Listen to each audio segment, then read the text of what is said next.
Hi అండి, welcome to my channel. నేను మీ శ్రావణి. ఎలా ఉన్నారు అందరూ? నేనైతే చాలా బాగున్నాను. ఇవాళైతే మంచిగా టేస్టీగా ఉంటుందండి ఈ మిక్చర్ అయితే. రెసిపీ అయితే తప్పకుండా ట్రై చేయండి. మిగిలిన రెసిపీస్ ఎలా వచ్చాయో నాకైతే తెలియదు, కానీ ఇది నేను చెప్పినట్టు చేశారంటే మంచిగా క్రిస్పీగా అచ్చంగా స్వీట్ షాప్లో ఎలా ఉంటుందో అలానే వస్తుంది. లేట్ చేయకుండా ప్రాసెస్లోకి అయితే వెళ్ళిపోదాం. ఇక్కడైతే నేను 2 కప్స్ శనగపిండి తీసుకొని బాగా జల్లించుకొని వేసుకున్నాను. అలానే తగినంత కారం, సాల్ట్, కొద్దిగా ఎల్లో ఫుడ్ కలర్ యాడ్ చేసుకున్నాను. యాడ్ చేసేసుకొని ఈ పిండిని అంతా బాగా మిక్స్ చేసేసుకోవాలి. మరి గట్టిగా కాకుండా జిగురుగా ఉండాలి. మనమైతే ఏం చేయబోతున్నాం తెలుసా? ఇప్పుడైతే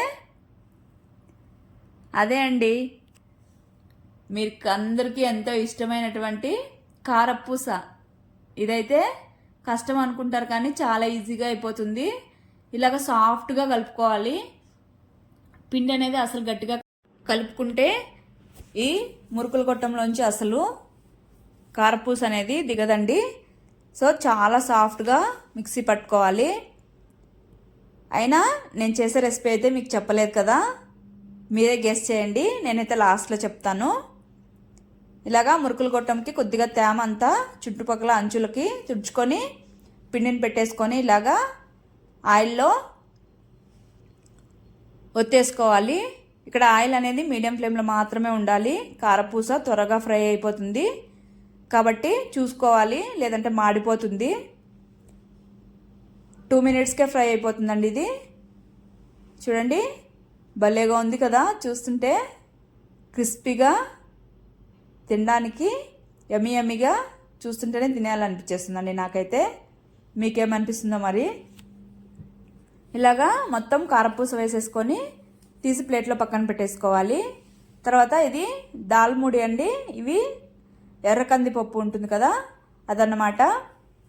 సూపర్ మార్కెట్లో దొరుకుతుంది. ఇదైతే నేను ఒక 250 గ్రామ్స్ తీసుకొని నైట్ అంతా నానబెట్టేశాను. నానబెట్టిన తర్వాత వాటర్ అనేవి అస్సలు ఉండకూడదండి ఇందులో. వంపేసుకొని ఆయిల్ బాగా హీట్ ఎక్కిన తర్వాత ఆయిల్లో వేసేసుకోవాలి.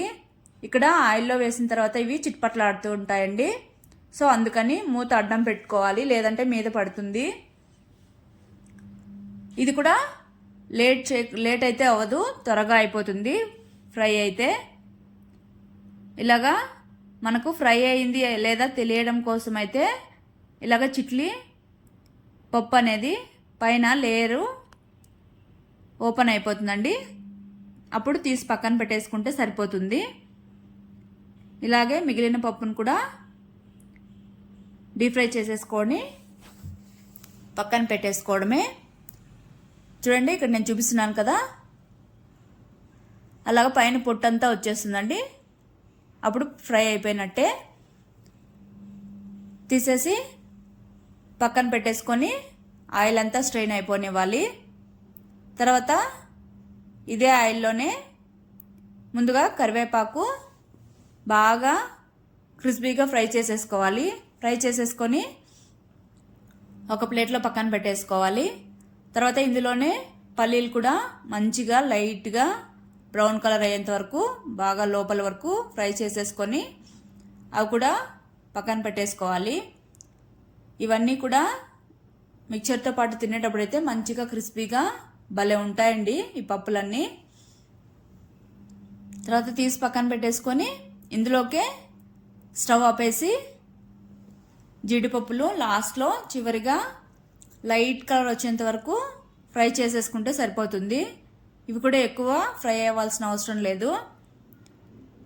తర్వాత మనం వేయించుకున్న మొత్తం పప్పులు, కరివేపాకు మొత్తం అన్నీ కలిపి ఈ దాల్ముడిలో ఒక బౌల్లో తీసేసుకొని వేసేసుకోవాలి. తర్వాత ఇందులోకి 1 స్పూన్ కారము, అలానే సాల్టు, తర్వాత వేయించిన జీలకర్ర పొడి వేస్తే సరిపోతుంది. ఇంకేం అవసరం లేదండి, ఇంతే.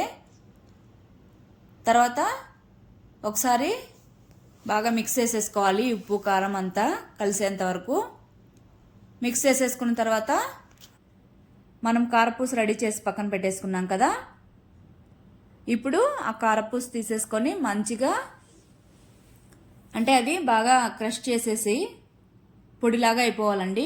మనం చేసుకున్నదంతా మొత్తం బాగా రౌండ్గా ఉంది కదా, దాన్ని మొత్తం బాగా క్రష్ చేసేసుకొని పొడిలాగా చేసేసుకొని ఈ మిక్చర్లో వేసేసుకోవడమే.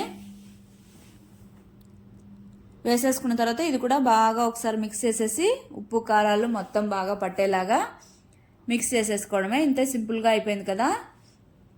చూస్తుంటేనే తెలుస్తుంది కదండి ఆ క్రిస్పీనెస్ అనేది.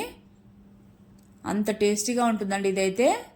ఈవినింగ్ స్నాక్గా కానీ లేదా స్కూల్కి అయినా కానీ పెట్టి పంపించినా పర్లేదు. ఇంట్లో చేస్తే ఏదైనా హెల్తీనే, అంతే, బయట తినడం కంటే. అంతే అండి, సింపుల్గా అయిపోతుంది. మరి ప్రాసెస్ కూడా ఎక్కువ అవ్వదు, కాకపోతే డీప్ ఫ్రై చేయడం ఒక్కటే లేట్ ప్రాసెస్ అంతే. మీరు కూడా తప్పకుండా ట్రై చేసి మీకు ఎలా వచ్చిందో కామెంట్ చేయండి. అవును, ఇంతకీ దీని పేరు ఏమనుకున్నారో మీరు కామెంట్ చేయండి. దీని పేరు అయితే దాల్ముడి. చాలా టేస్టీ యమ్మీగా ఉంటుంది టేస్ట్ అయితే. Okay, bye. Thank you for watching. Please subscribe to my channel. నచ్చినట్టయితేనే చేసుకోండి.